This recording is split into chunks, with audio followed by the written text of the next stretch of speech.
BRS party అధినేత మాజీ ముఖ్యమంత్రి కేసీఆర్ ప్రాతినిధ్యం వహిస్తున్న గజ్వేల్ నియోజకవర్గంలోని తూప్రాన్ మున్సిపల్ చైర్మన్ పదవి కాంగ్రెస్ పార్టీ కైవసం చేసుకుంది. బుధవారం ఉదయం teachers MLC Raghottam Reddy Toopran municipal vice chairman 9 మంది కౌన్సిలర్లు కలిసి 11 గంటలకు మున్సిపల్ కార్యాలయానికి చేరుకున్నారు. ఆర్డీఓ జయచంద్రారెడ్డి ఆధ్వర్యంలో అవిశ్వాసంపై ప్రత్యేక సమావేశం ఏర్పాటు చేశారు. చైర్మన్ బొంది రవీందర్ రెడ్డి వర్గం అవిశ్వాస తీర్మానం మీటింగ్ కు హాజరు కాలేదు. ఎక్స్ అఫీషియోగా హోదాకు పొందిన ఎమ్మెల్సీ రఘోత్తమ్ రెడ్డి సహకారంతో కాంగ్రెస్ పార్టీ చెందిన వైస్ చైర్మన్ శ్రీనివాస్ వర్గం BRS party chairman Ravinder Reddy మీద ప్రవేశపెట్టిన అవిశ్వాస తీర్మానం నెగ్గింది. దీంతో చైర్మన్ పదవి కాంగ్రెస్ పార్టీ వశమైంది.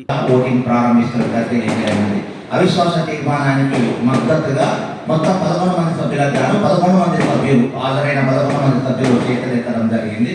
కాబట్టి అవిశ్వాస తీర్మానం నెగ్గినట్టుగా ప్రకటించి వారి చేత అవిశ్వాస తీర్మానం మీద ధృవీకరిస్తూ వారి చేత సంతకాలు తీసుకొని సమావేశాన్ని ముగించడం జరిగింది. ఈ సమావేశంలో మొత్తం 15 మంది సభ్యులకు 11 మంది అవిశ్వాస తీర్మానానికి మద్దతు తెలియజేసినందువల్ల శ్రీ బొద్ది రాఘవేంద్ర గౌడ్ గారి మీద ప్రవేశపెట్టబడిన అవిశ్వాస తీర్మానం నెగ్గినట్టుగా ప్రకటించడం జరిగింది. ఇది తదుపరి ఏర్పాటు జరిగేంత వరకు అంటే ఈ నిర్ణయాన్ని జిల్లా కలెక్టర్ గారి ద్వారా ఎన్నికల సంఘానికి పంపించి ఎన్నికల సంఘం మరొక డేట్ను నిర్ణయిస్తుంది. ఆ డేట్ నాడు తిరిగి చైర్మన్ ఎవరనేది మళ్ళీ ప్రత్యేక సమావేశం నిర్వహించి అందులో కొత్త చైర్మన్ను ఎన్నుకోవడం జరుగుతూ ఉంటుంది. అప్పటి వరకు వైస్ చైర్మన్ నందాల శ్రీనివాస్ తాత్కాలిక చైర్మన్గా కొనసాగుతారు. మరిన్ని అప్డేట్స్ కోసం మా ఛానల్ని సబ్స్క్రైబ్ చేయండి.